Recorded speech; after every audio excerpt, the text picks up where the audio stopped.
Who is it that can wield a red lightsaber? Is it only the Sith, or have other Force users held crimson blades in the past? Now, the answer is a bit muddy, as with most things where Legends and current canon state different things.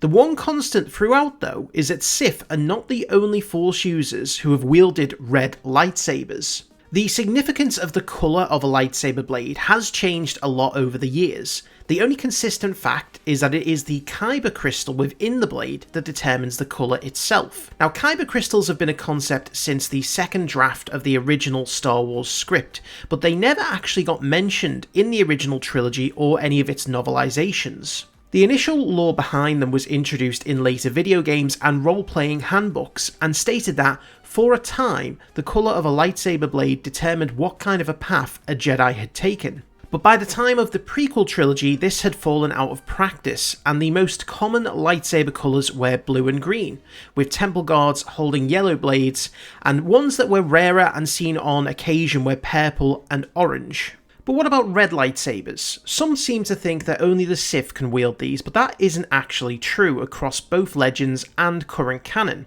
Now, looking at Legends, red lightsabers were wielded by Jedi, Dark Jedi, and Sith. In fact, Leia Organa wielded a red blade throughout the New Jedi Order series, having been gifted one by her brother Luke. Adigalia had a crimson lightsaber that she used, and you can even see this in her Episode 1 figurine.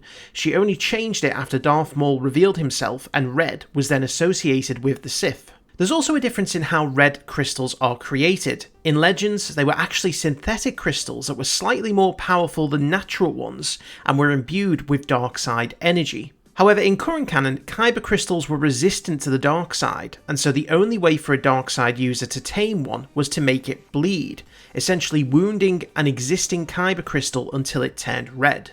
But again, in current canon, non-Sith have bled crystals and wielded red sabers, Dagan Gera being the most prominent, and the Inquisitors also bled their crystals, but they are not considered Sith. So that's the answer. In both Legends and current canon, you don't need to be a Sith to wield a red lightsaber, though most who do are definitely users of the dark side. It's important to remember that George Lucas himself only saw the lightsaber colours as a visual aid of showing good versus evil, and only deviated from blue versus red because in Return of the Jedi, the blue lightsaber that Luke was wielding wasn't defined enough against the sky in the background of the sail barge fight. I hope you enjoyed the video. If you did, please leave a like and be sure to subscribe for more content.